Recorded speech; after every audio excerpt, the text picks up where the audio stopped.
First time to this office? Yeah. Everyone else came to the office before?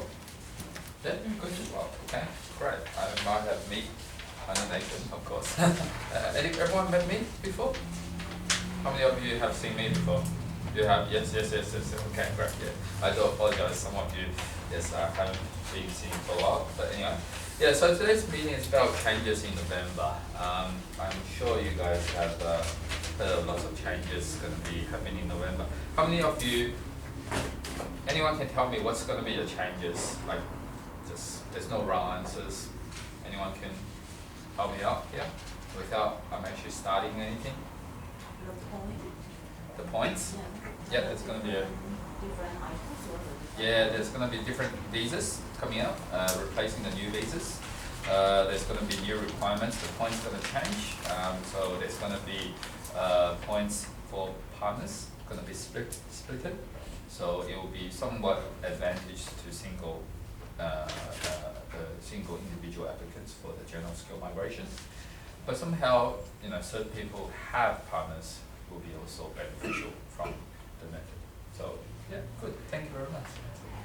Just to clarify, even if there's a government change, still these things apply, or things will change with the... Very, very good question. Lots of people ask me the same question. Yes, it's going to apply because it's already being announced. So it's implemented in the department. What they are doing is they are trying to write into the policies, and then once it's written in policies, now, having said that, if they do change the government, they can revoke. So but the way to revoke this is quite complicated. So they cannot just say simply, I'm just not going to announce it because it's already announced. But they're going to say that, okay, for this visa, we're going to cease in effect certain time again, and then moving from a different visa.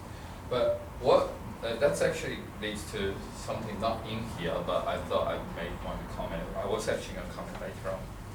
Is that both the Liberal and Labour government, the two bigger parties, obviously either of them will be elected. It won't be Clive Palmer for sure. But either party's view. I've met both immigration people in both parties. What they are telling us is that simply their focus is to bring migrants to the region area. Because when Julia Gillard was the Prime Minister, she already mentioned that we need people to go to the region area. Back then, Scott Morrison was the Shadow Minister for Treasury. And then he was saying that, don't forget about it, no way. And then when he became a Prime Minister, he said, nah, we need people to go to the regional area. So it's kind of everyone's on the same page at the moment, yeah. But that's a good question, yeah. All right, so first thing that we're going to change is one of the visas is the 489 visa, going to replace to the 491. Everyone know what the 489 visa is? 489 visa is the regional state-sponsored visa. It's a state-sponsored visa, and of course there's also a 489 stream that's family-sponsored. Simply, 489 is a provisional visa, allow a person gone through the express of interest, gone through the skill select, passed the points, got the invitation, and then apply for a visa. But once the visa granted, it's actually a temporary one.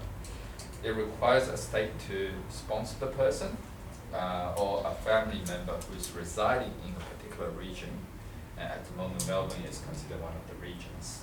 In the future, we don't know whether 491 Melbourne will still be the designated region for the family. Melbourne is not designated region for the purpose of 489 state-sponsored, but it is for the family. So yeah, so let me close the. So we turn the aircon on. Turn the aircon on. Make it cold. So that's that. Now, so 489 visa are going to be abolished from November the 16th, and then it will become the 491 visa. The difference, really, there's not much of a difference. It's very much because of the new points test. Like this lady over here. What was her name? Sorry. Belinda, yes, Belinda. Well, Belinda has said it's going to, because of the point test changing and so forth. So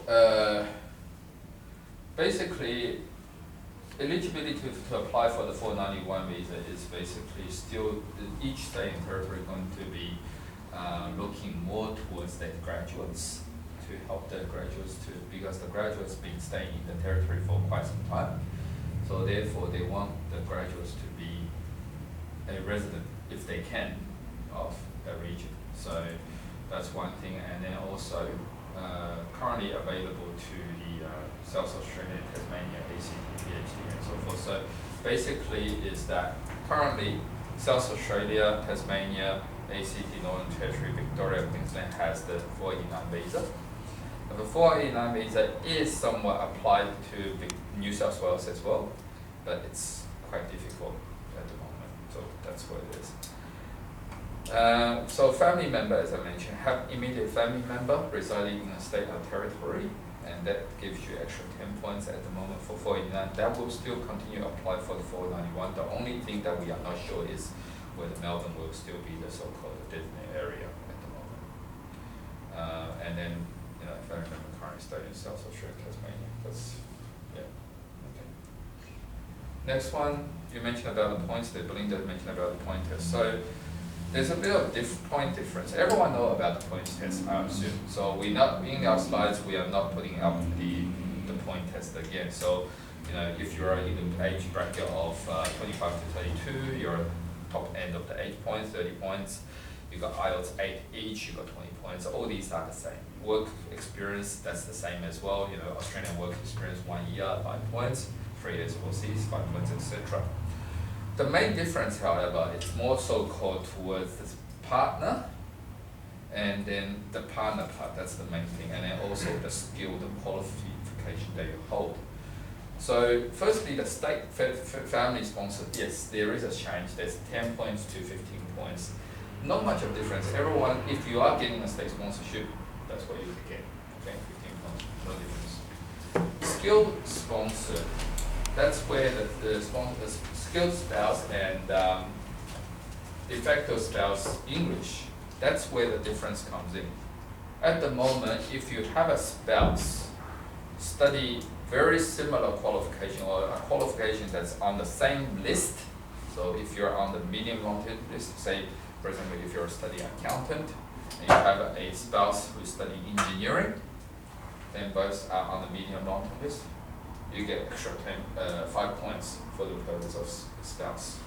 But in the future, what it's saying is, if you study 2 different occupations and both skill doesn't necessarily be on the same list, can be on the medium long-term list or the short-term list, the spouse gets 10 points. Okay?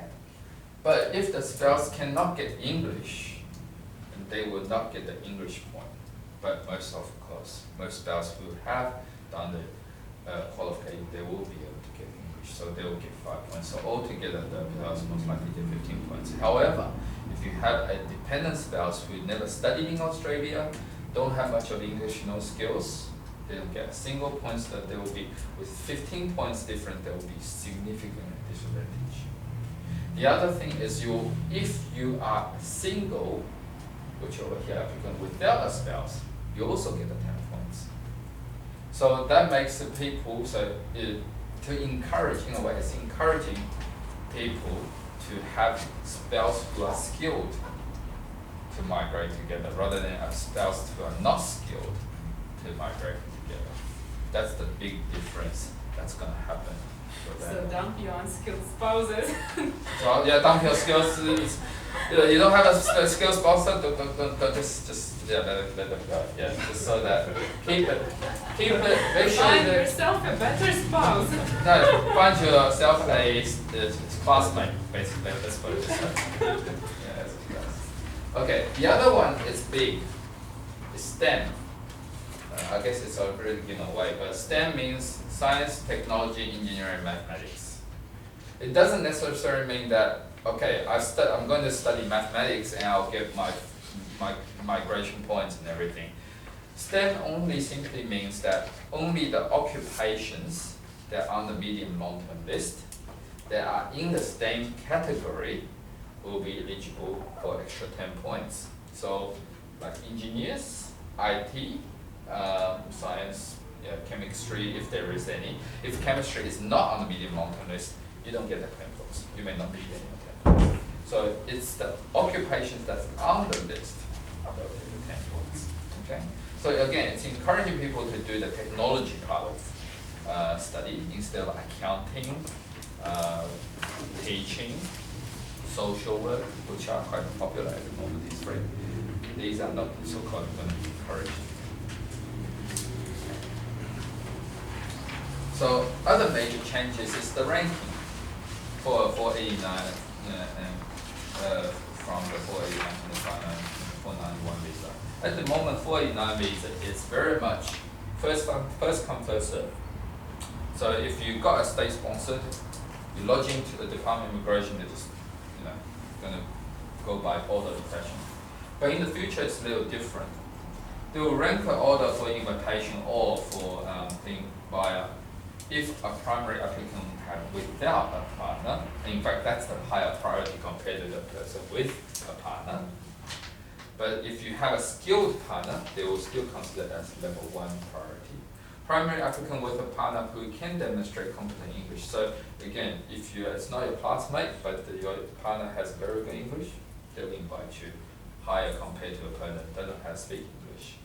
Primary applicant with a partner who is eligible for either competent. So if you have a partner that's on the third level, and then that's basically the 3 priority. And then number C is period required to live in the work regional area is from 2 to 3 years. At the moment, 489 visa requirement is you live in the regional area for 2 years, you work in the regional area for 1 year, and you are able to transit to permanent residency. And that employment does not necessarily have to be in your same field. So say if you're an accountant or an engineer and you got your 489 visa, at this moment is that if you go working as a bartender or as a restaurant manager, you'll be okay as long as this job is full-time, okay, in a way. But in the future, it's not. 491 requires you to work in a related occupation for a minimum of 3 years. The visa validity will be 5 years for 491. Okay, 491 visa, 489 visa, the validity period of the expiry date of the visa is 4 years from the date of grant.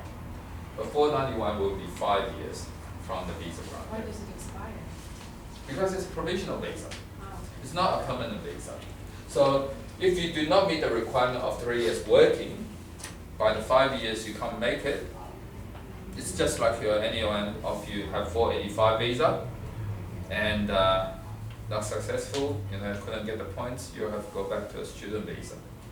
And you've got to understand one other thing. 491 visa will have a very limited amount of visa that you are allowed to apply after you got the 491 visa. That's what we understood. What's the limitation? We don't know yet.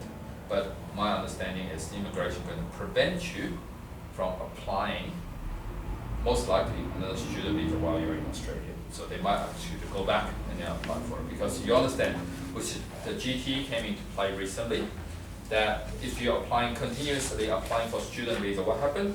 The student visa gets refused. Because simply they don't think you are a genuine student. Excuse me. Yes. So if you get this provision visa and stay for 5 years, and after that if you want to apply for permanent residency, and by that time if you complete age 45 years, there's no chance. No problem. No problem.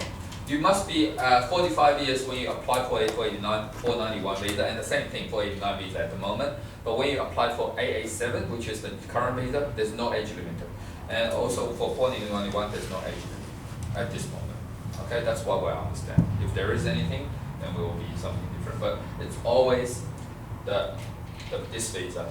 That's the visa that you need to apply at the time of before you're 45 years of age. The other thing is occupation related to your nominated occupation. The other one is the minimum salary. Right now, there's no minimum salary for 489 visa. In the future, there will be a minimum salary requirement, just like the 457 or 482 visa, 53,900. So the definition is already said, regional area. Now, regional area in the past does not include Newcastle and Wollongong in New South Wales, but now for the 491, in the future, it will be included Wollongong, and Newcastle. Next. Oh. It's not working. It's not working.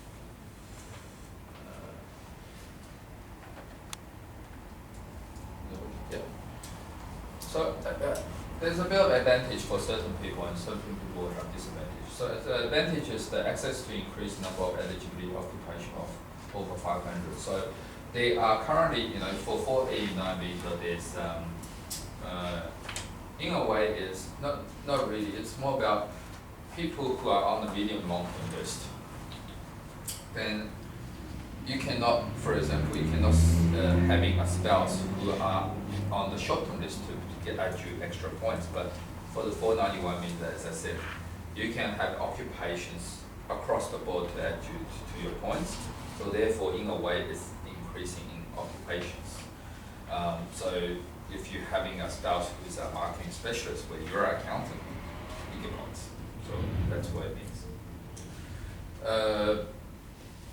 Priority process, as I mentioned before, there will be a scale priority process, and I kind of put it in order, but there's no real details yet in terms of how quick it will be, how long is the invitation and all that. I would presume at the beginning it will be very, very quick. In fact, there will be just like any other visa when it lapses through. So you will have a person who's lodging a 489 visa on, say, the 15th or the 14th of November.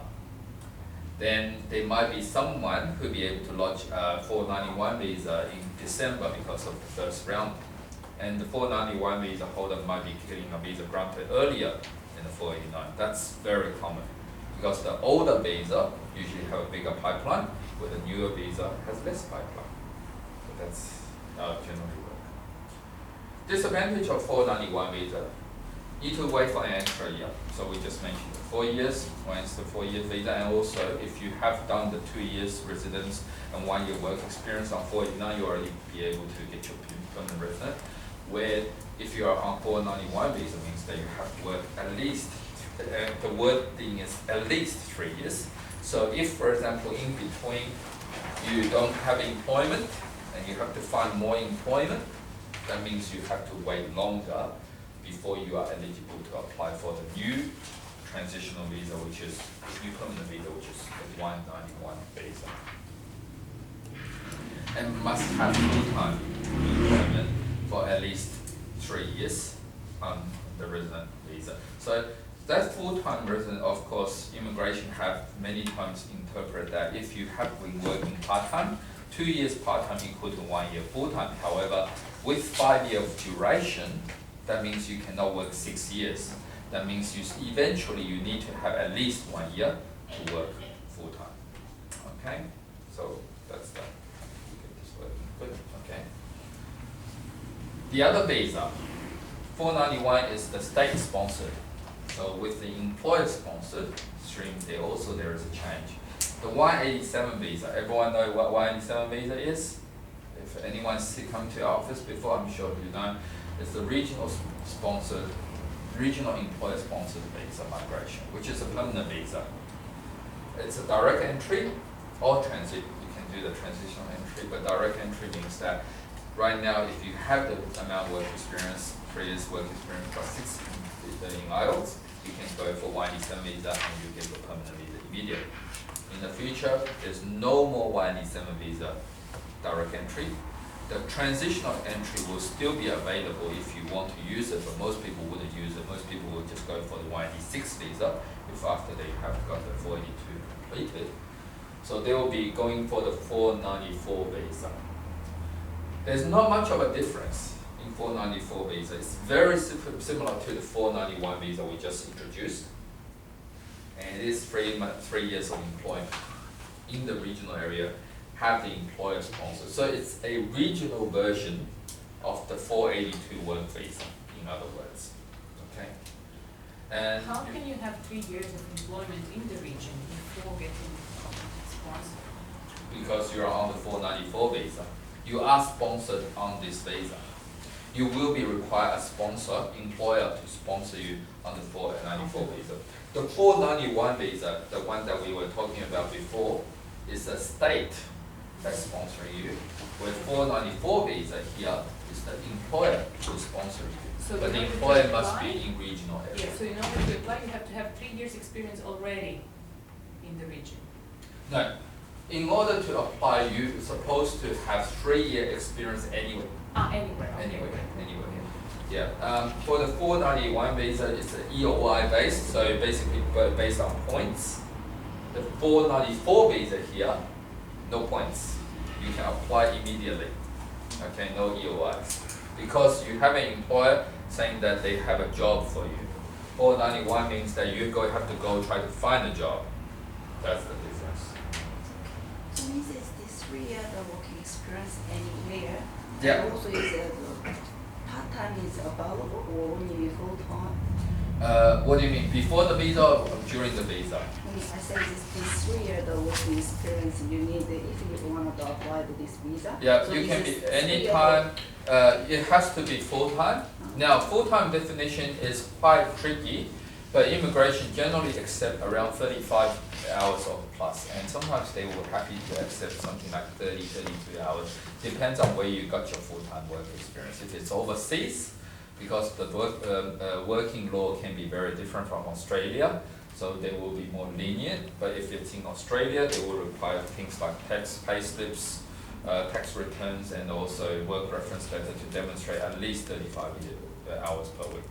And they'll if it's not full-time, then 2 part-time years will equal to 1 year. Part-time equivalent to 20 hours per week. Does it make sense? So overseas experience, they don't take pay slips and all that? They do. But overseas, a little softer. But we will have to discuss, work on case by case. So if you're from UK, there wouldn't be any leniency because it's a very detailed tax system. If you're from USA, it's the same thing. But if you're from Philippines, we're from Nepal? Sri Lanka, yeah.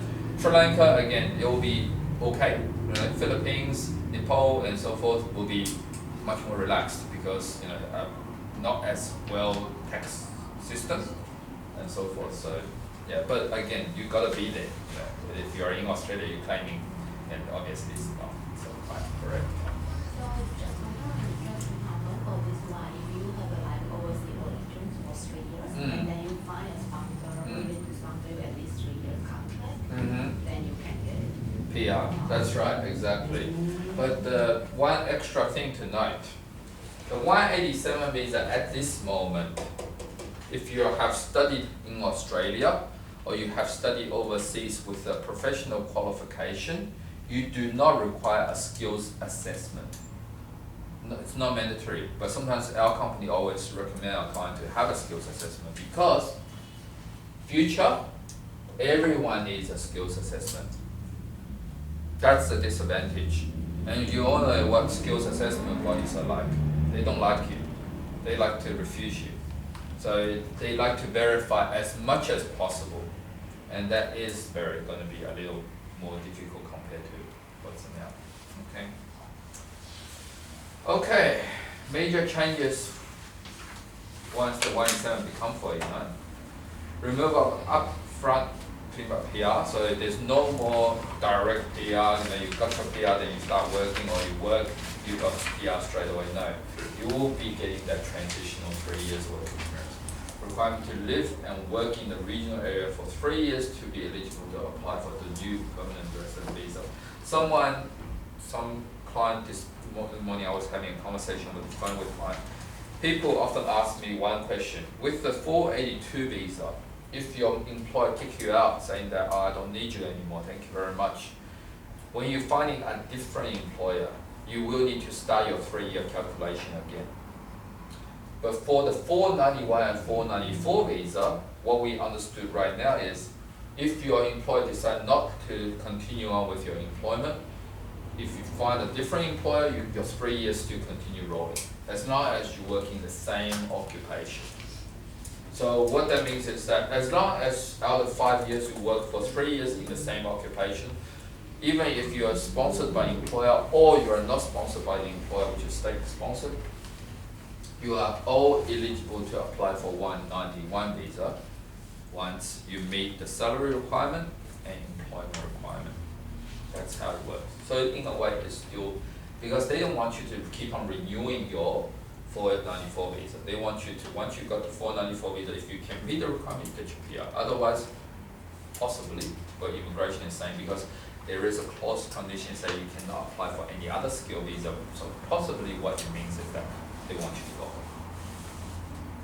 We don't know. So obviously many things we're still not 100% sure, but these are the things that you have to start to plan and consider at this moment. Streams will be reduced from 3 to 2, so there's only going to be an employer sponsored and labor agreement. At the moment there's regional sponsor visa, there's short-term list and everything. It doesn't matter because the RSMS visa going to have full occupations from occupation skill level 1, which are the top senior management, to skill level 2 professional, to the trade skill level 3. So all 3 different occupations will be able to sponsor through the 494 visa. Okay, so it's only going to employment or the labor agreement, which the top popular one at the moment is, anyone know? The DARMA. I'm sure everyone heard of the DARMA right now, it's in the news everywhere. And Leslie just told me the Queensland, which is Cairns, just got approved for DARMA as well. They haven't got their occupation list out, but it's there. So we know what we have now. We got Warrnambool, we got Northern Territory, we got Adelaide, we got Orana, and of course, and everything. So we got about 5, and there's more to come.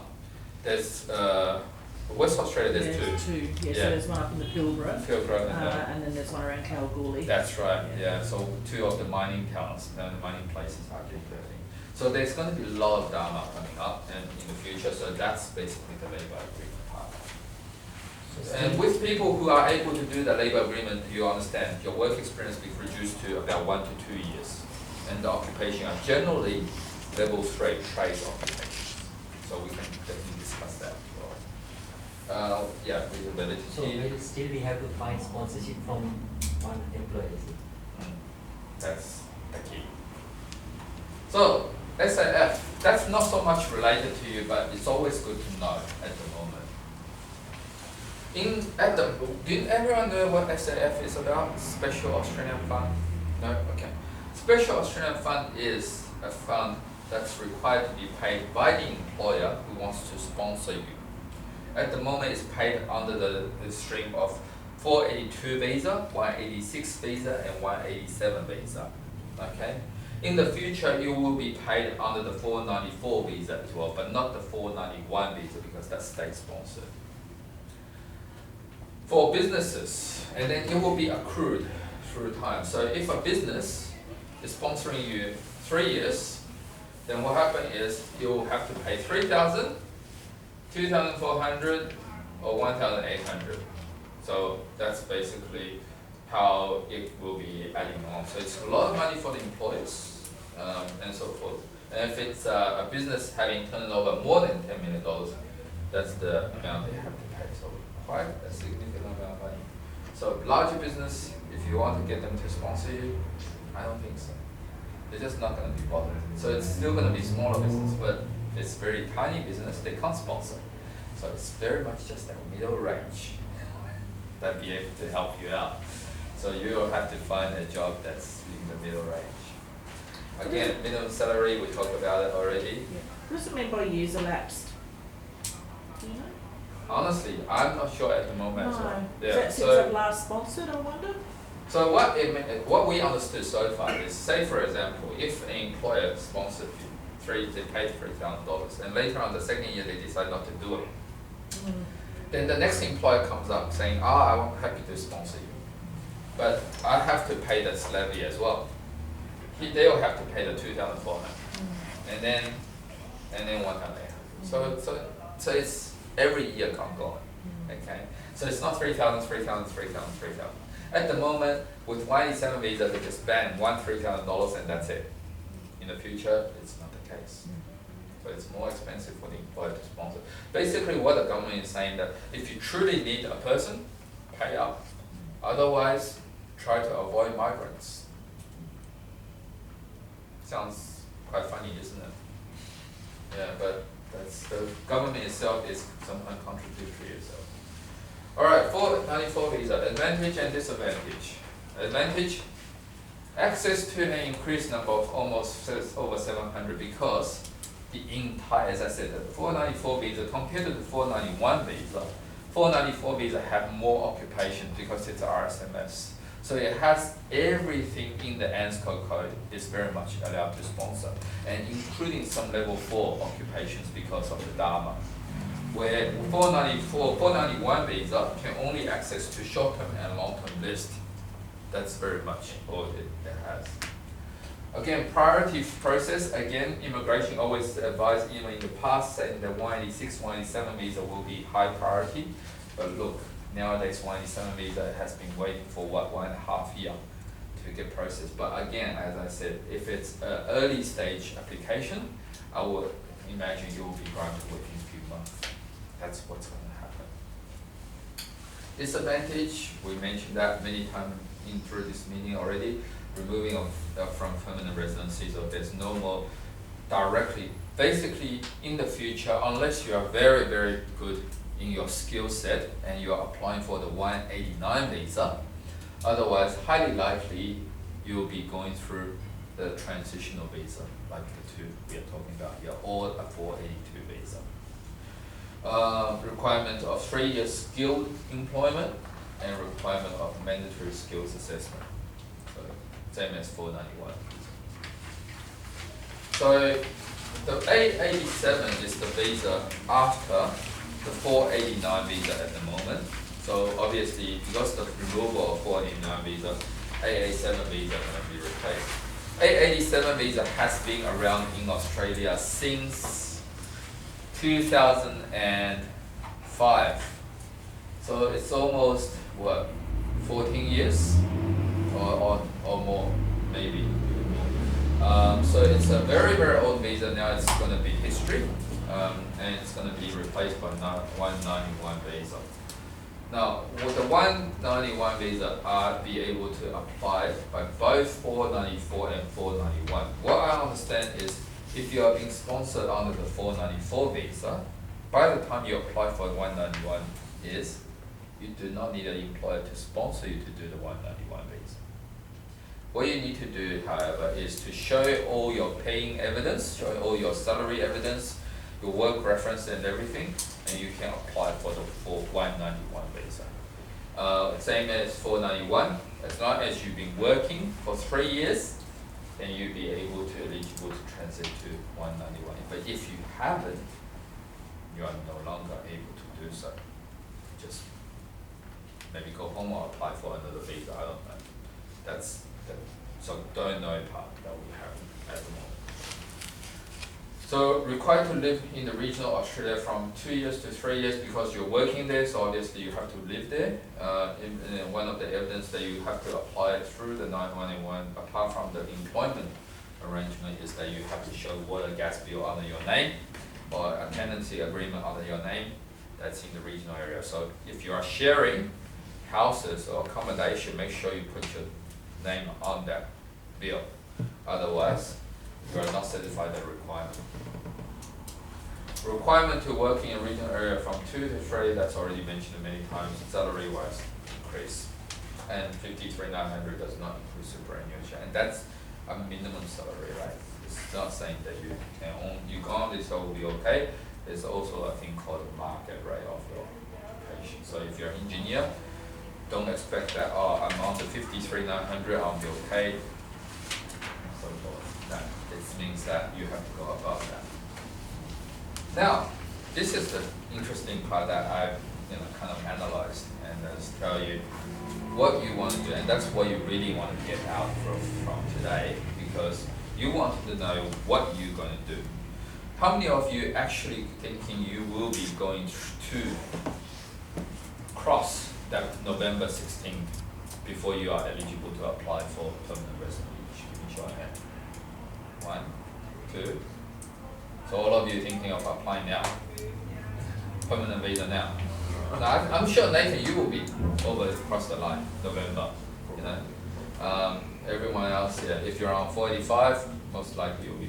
So you need to plan ahead for, how do I put it? You need to plan ahead for the 491 coming in, because otherwise you'll be in real trouble. Now here, particular showing example of accountant. I mentioned accountant.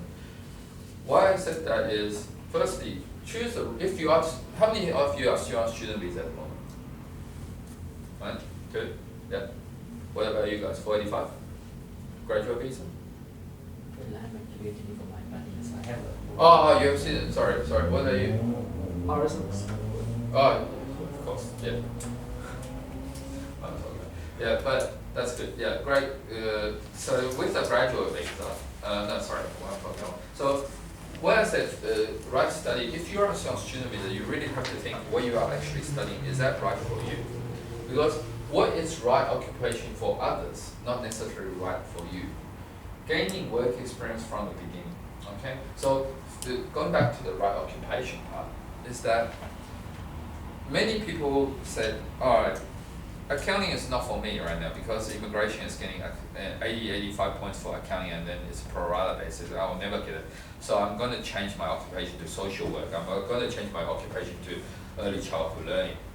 There's going to be a problem there because you might not like this occupation. I mean, you might fail subjects, or you may not fail subjects, or you might have a very low score on it. And you don't like the occupation, so end up you have a very bad qualification, and also you might not be able to find a job. And that's where the second point comes into play. Because you are not good at it, so no one wants you. And that could be a problem. It lead down to that you won't able to find a decent job to prepare yourself into employment. And also, of course, employment lead to migration. So gaining work experience is very important. So when you're talking about occupation, you need to think what occupation will lead you to work experience. And from my point of view, is generally trade occupation will be much easier. Let's put it this way: if you're studying accounting or studying engineering, would you be able to find a casual engineering job compared to if you're studying a cookery or motor mechanic? You might be able to work in a kitchen as a casual. That's the difference. So that's where I said you might want to do it. But maybe if you're an accounting student, you're really good at accounting, you already been going through all these miles before even you're doing the study, then you might be able to do a part-time accounting job in your field. Then that's okay. That's okay. But having said that, is you gotta understand the statistics from the pay scales, which is that company that deal with all these salaries and everything. But look at their statistic at the moment. Average salary for a graduate accountant, so who have no experience, just graduate fresh from, starting from around $49,000. Does that meet the 491 or 494 requirement? No. So employer will only willing to pay you that much, but you need to meet higher than that. Then obviously the sponsorship will never work, or the employment might not never work, and end up you're not getting a job that is satisfy the requirement. So that's a big problem at the moment. And average salary for a general accountant with an average work experience of about 5 to 10 years will be around $61,000. That's gonna be quite some time, right? You're not gonna make that. So what you have to do is you really have to start working early to get more experience, so that you might be getting somewhere in between, because you only need 53,900. So right in between, then you'll be okay. You might be still a graduate accountant, but you might be experienced doing some bookkeeping, doing some this and that, then you'll be okay with it. And maybe you'll be working through the Dharma program where it has a reduction of salary by 10%, and 10% of 53,900, just about right. Okay, so as a bookkeeper, but again, occupation, employment opportunity will be less. So that's, I pointed out in red and highlight. With the amount of graduate accountant available and the scarce of employment opportunity, we do recommend applicants to reconsider opportunities. In terms of if you're studying accountant, you really have to seriously think, am I reading accountant, or if you're studying something else, you really have to think, is this occupation right for me? If not, talk to our education company like Paul and Yin and Annie, and they will be able to guide you through like what you truly want, and we might be able to transfer your school quickly. Okay. Number 2, plan multiple migration routes. That's what I always tell my clients. It's like a tree. I always say migration is like a tree or a palm of hand. You're starting from here. These are all the destination options for yourself. Migration option could be a skilled visa, could be a partner visa, could be a work visa, could be a refugee or whatever it is. You never know. And sometimes, or it could be few skilled different visas, like 189, 190, 489 visas. But all of a sudden, like what the change happens, 489 is cut, 190 might be, 189 might not be possible. You have to plan early so that you do one thing to meet all these requirements, and some of the requirements get cut off. Eventually, as long as one route is allow you to get permanent residency, then you will get your goal. Okay, you are not going for all these visa options, but you need to make sure that you have all these options available to you. So talk to us about it, because that's very important. Because I tell you what we predicted. Back in 2009, AMS has seen the growth of regional areas. So back in 2009, everyone knows, since 2009, we've been doing all these regional employment and so forth. And you guys saw my photo with Scott Morrison out there. That was actually a dinner meeting just after he elected. In fact, it was actually the second day after he announcement about he want to bring migrants to regional area. And he praised about this company. What he said is, you guys doing the groundwork for us, okay? We are bringing migrants over there, and that's back in 2009, that's 10 years ago. Since 2009, AMS has predicted Perth will not be a regional area for long, and it closed around 2016. It was regional area for a period of time, everyone would rush to the Perth, and there's no job. Mining booming shut off straight away, and then there's no more job. And people don't want to, and Perth decided to say, after the election, and they said, I'm not regional area anymore, and people were shocked. No. Since 2012, AMS has advised clients not to study accounting as the preferred study. Despite, I must mention, every time clients ask me, will accounting go off the medium long term list? My answer is no, it will not, because it's a money-making tool. By universities, by those skills assessment bodies, by professional year program, they make money. Government will not, lose that part of share of money, but migration will be harder. Since 2016, AMS already seen the changes coming on ACT study sponsorship. That's where everyone knows was last year. It changed. All of a sudden, lots of people can do state sponsorship 190. All of a sudden, it just cut overnight on the day and said no more. And then later on, it came up with a really ridiculous requirement that most people will not be able to meet unless you have been studying long in ACT and be able to find employment. So these are our previous prediction, and now I'm going to tell you what we now predict. That's why you got all these shades here. Let's see if my prediction is right. Firstly, very soon Tasmania is going to increase its state sponsorship requirements. We all understand, if you go to other agencies now, many agencies will say, oh, go to Tasmania, study for 1 year and you'll get your 489 visa. How many of you experienced that? Yeah, good. At least one person nodding. That's what's happening. But the thing is, all these people are going to Tasmania. Are they able to find jobs? Not necessarily. It's very tough. At the moment, people coming back from Tasmania saying that, oh, Hobart, it's gloomy. Lots of people are in Tasmania, in Hobart at the moment, but can't find accommodation. I even heard people, I can't remember who told me, the locals are actually renting caravans to live because they can't find a room at the moment in Hobart. It's simply because this Tasmanian migration program is working. But this time I was in the immigration conference in Adelaide 2 months ago, and we had all the state regional managers of state government were there.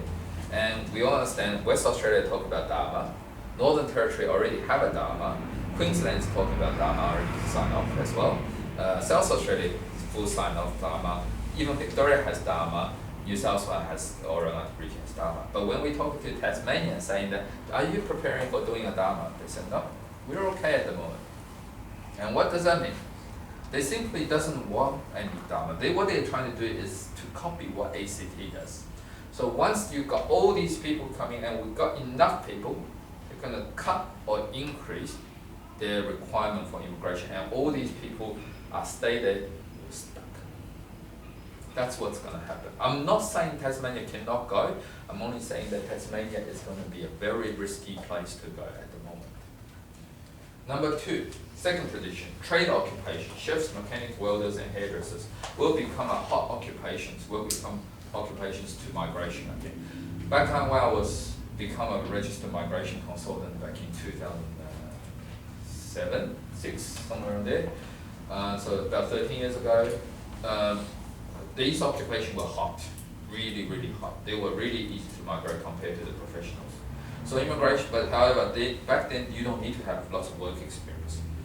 So immigration weren't happy. Department were saying that, oh, these people are coming, and then once they got PR, they're not doing that. All right, and we can't get a professional. So they changed the model to the 60 points model, and then having all these accounting. Now we have all these accounting students and everything, and they go, oh, too much. So we want to push people to regional area. What are the occupations that are easier to play? Having a job. These are the occupations, not the financial officers, not the engineers. They work in the cities. So these occupations are going to be booming again for immigration. And if you are thinking of studying future, or you are studying those, don't feel uncomfortable, don't feel, oh, I'm studying a TAFE course, am I going to have a future? No, you'll have a bright future ahead. The new migration scheme actually will be beneficial for these people only if you are actually working. Okay. And last prediction is Canada will find more difficulty to find employment opportunity, and as there are less sponsors and more candidates to flood into regional areas. That's what's going to be the future. And as I said to you, compared to the accounting chart statistics, salary-wise, if you want to find a real job and so forth, salary gap is very minimal, and plus the set, how many big companies truly going to pay that much for you guys? Not going to be.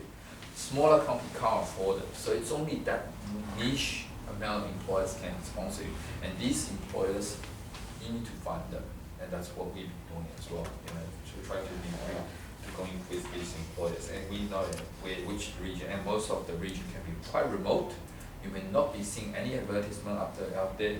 It's just that employers will be looking at opportunities of Canada.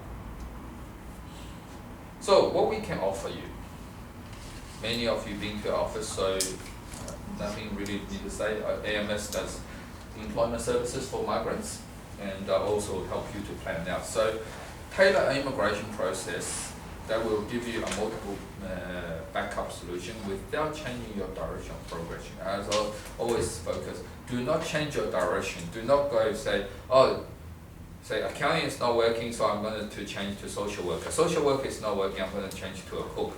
A cook is not working, I'm going to become a mechanic. Oh, oops, my visa got refused because simply you study too much and you never gain anything. Okay, you always want to go one way. If you are accounting, I'm sorry to point you because I know your situation. Accounting, you want to go directly with accounting. If you're good at it, you go for it. If you not good at it, maybe you want to change it. But if you're like that, go for it. Try to go study for training for MyOp, training for Xero. These are the two popular accounting softwares. Try to get some internship happening. Even without a professional yet, you try to get some employment opportunity happening. Just learn them. And these are the skills to build yourself up. And then what we can do is try to match up with the employer who's sponsoring you, or state territory where you want to go. Maybe I would tell Nathan to go to South Australia. Maybe I want to go to Tasmania. But I just said Tasmania is not good. But maybe for you will be good, because it depends on occupation, depends on the field. Okay? And so without much change, it means what? Money saving and time shortcuts. So, do less thing means money short. Despite sometimes you will say, oh, $10,000, $50,000, $20,000, lots of money. But think about it, if you have done something failed, there will be more money. Of course, there are lots of external factors that no one can control. But the thing is, if you're working on the bigger direction, but not going by the flow, but going by the bigger government policy, then you should be at the right place. Okay, because as I said, I've been working in this industry for 13 years. I've seen the up and downs and everything. I know what government is looking at. Just like a stockbroker, you know, you feel they are doing the magic. How come he knows, you know, this stock will go up, that stock go down? No, not necessarily. It's just pure gut feeling and experience, because they're not doing inside trading. It's just how the government policy. Look, Donald Trump and China, you know, trade war starts, the stock just plunge, you know. But maybe people already knew that's going to plunge. Maybe those bigger players already went out just before that.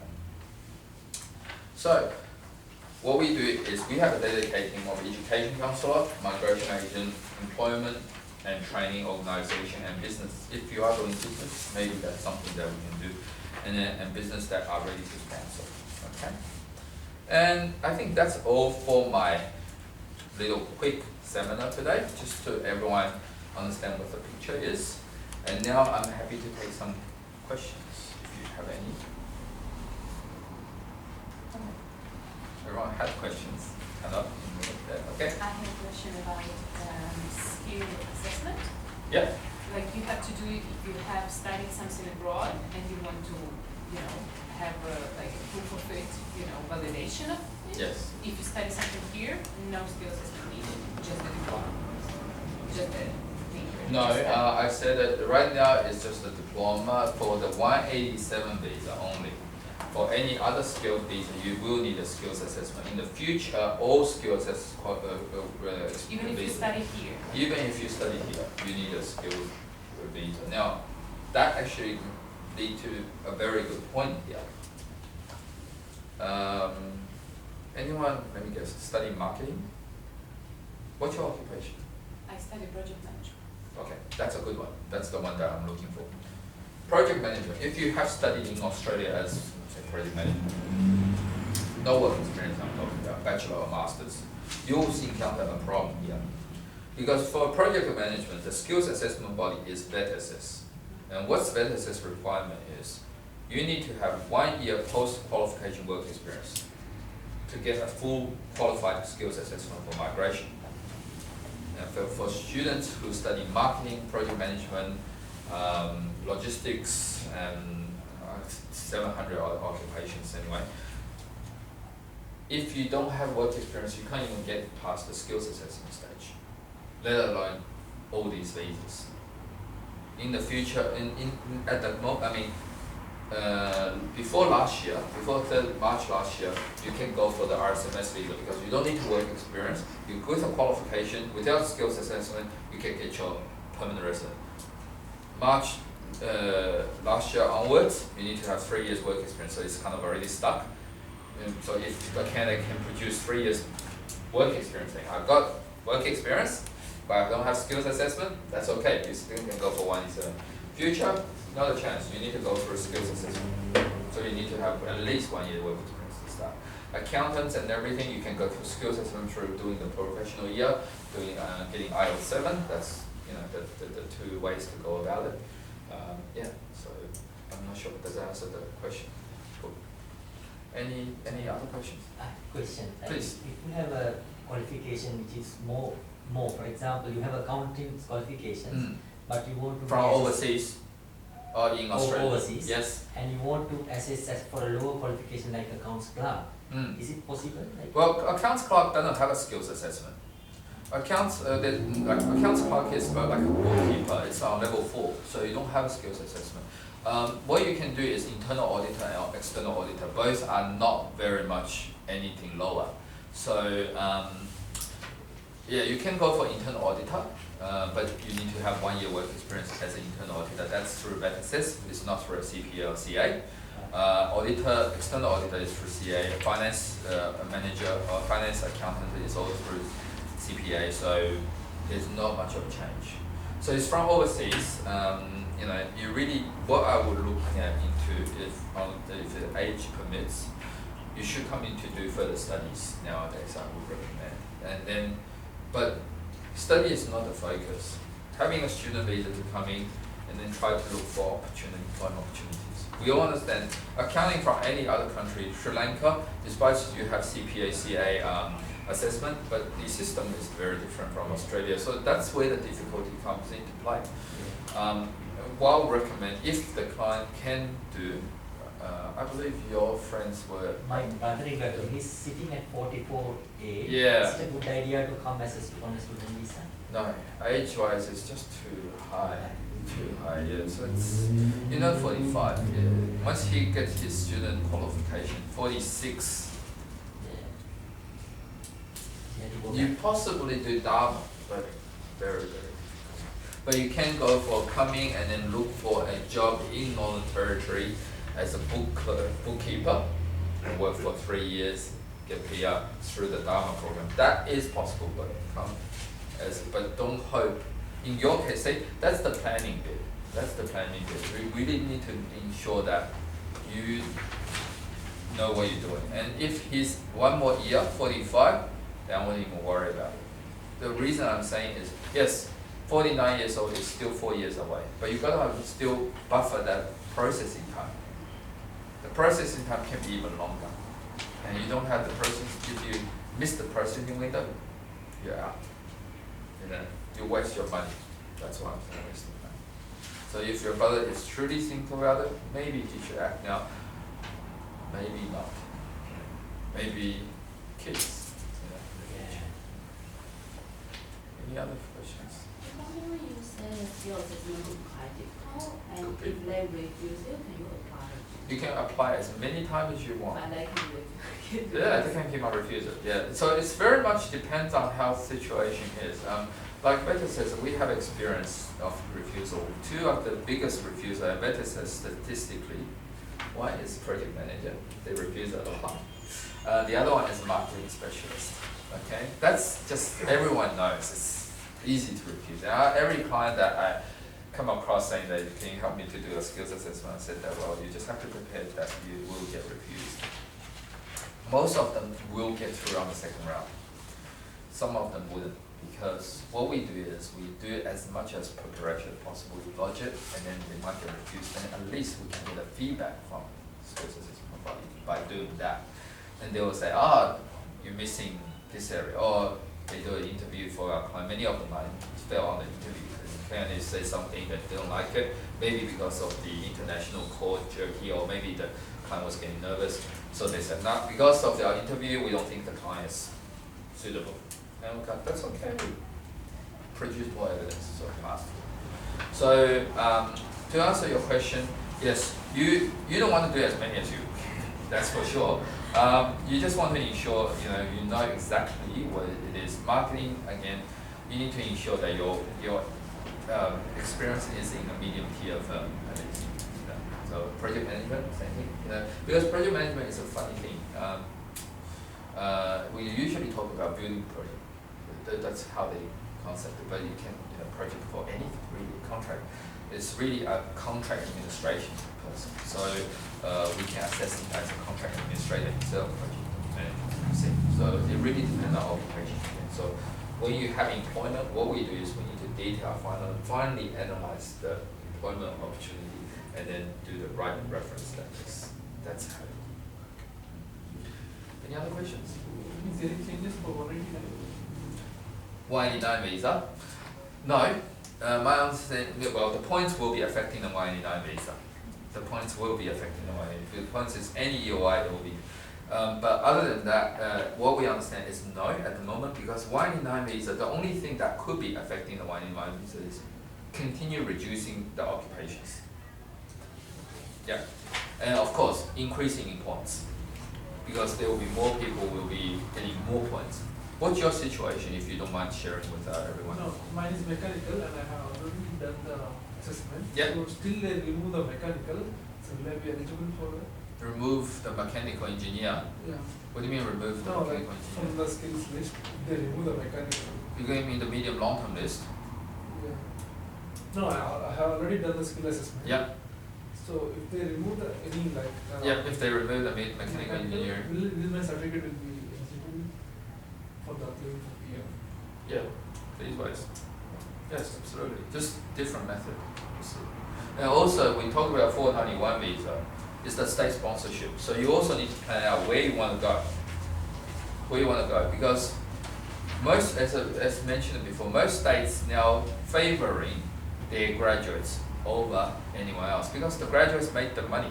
You know, money is already in, and you've been living in our regions. You know about, you're familiarized with our region. That's the way they talk about it. And then they go, okay,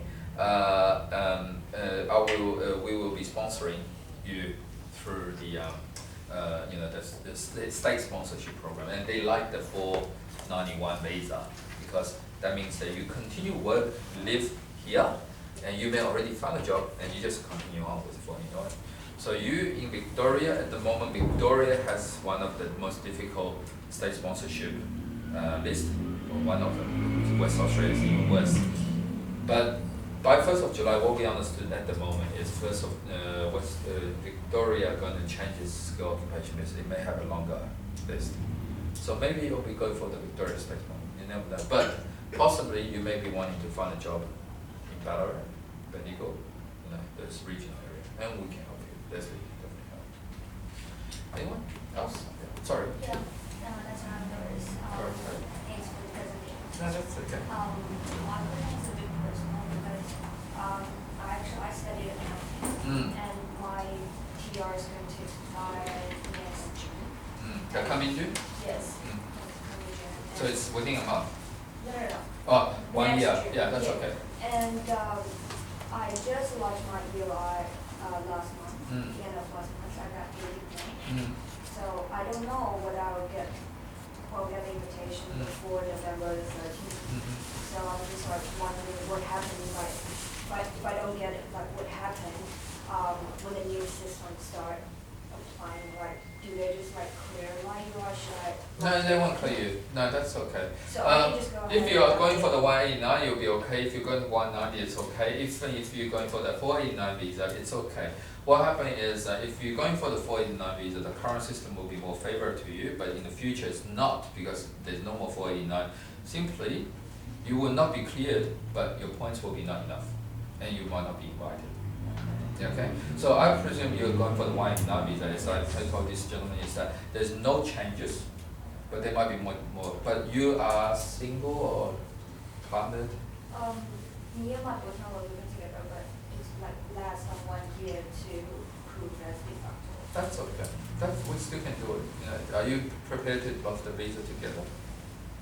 Because by the November, if you are not invited, you will have to go back to your EOI most likely. You will have to add the extra thing just to make sure that you know the extra questions that whether your extra part whether you was studying STEM occupation, which most likely will be allowed able to see because you will say your occupation. Then it's more about whether your partner is competent in English and also what's your skill occupation of your partner. He studied IT and he's already got PhD 7. Yeah, that's okay. Because now we're still deciding because it'll be easier for him to watch his EOI as an IT student with if he can get PhD 8. He can get PR right away and then we're going to like just apply together. That's why we're still deciding. We're basically waiting for him to get higher scores on PhD. Further understand. Yeah. Yep, that's possible. Yeah, as I said, when you go into EOI, it becomes a world of unknown. Especially accountant, it's usually world of unknown. Having 80 points is quite high already, but as we all understand this, everyone's going 80 at the moment. So you might be at the back of the queue of 80. You might be getting invitation, say, you said this year, you might be getting invitation next year sometimes, end of next year. You never know. But the thing is, if things are changing a little, hype up a little bit, then you might not be able to. Actually, mechanical present 80 points is the requirement. At the moment, everything's 80. Yeah. You don't be coming back to 75. It's all about people competing each other. You always keep competing each other. It's not saying that you're coming back. It doesn't want back. It's just that the person next to you, are you 80? Please get 75. Everyone's going 75. Then every 75 becomes. But everyone wants to compete against. That's the purpose of EOI. They want you guys to compete each other. If you all guys all go on strike, saying I'm not applying, the point will go back to 65.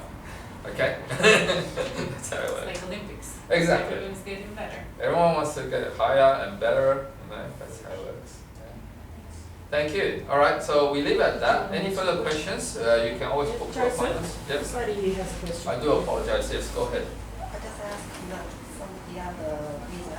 You guys want to touch the business visa? Yep, business visa. What about it? This one just is cheaper one, 800 one. 500 visa. Yeah, business innovation stream. AAA. One double A. 188, yes. Yeah. What about it? Thank you. I just asked him for my account too. He said this one is no more available. But No, I, one double A visa is fully but available. I asked the other lawyer, and he says at the moment Victoria you need the 100 point, 65 point is not enough for the invitation as well. Because I didn't see the agency because I need if someone help, some agency can help. I want to ask with my partner want to talking together. Yeah, you doing business at the moment? No, I don't have any experience about this one. So I'll finish the study end of this year. So after I will apply the graduation visa. You will not make it. Highly likely you wouldn't make it. But you can have a discussion with me. Have you been to our office before? Have you spoken to Yeah, anyone? but that time coming the down, just only the down. Oh, okay, yeah. That's an information session. Yeah. No, have this one No, because Okay, thank you. appointments. because I asked some accountant lawyer and they say they talk about. We have to legal talk a process. bit more in more depth, I'm sorry, because with business visa, we need to know about your business portfolio.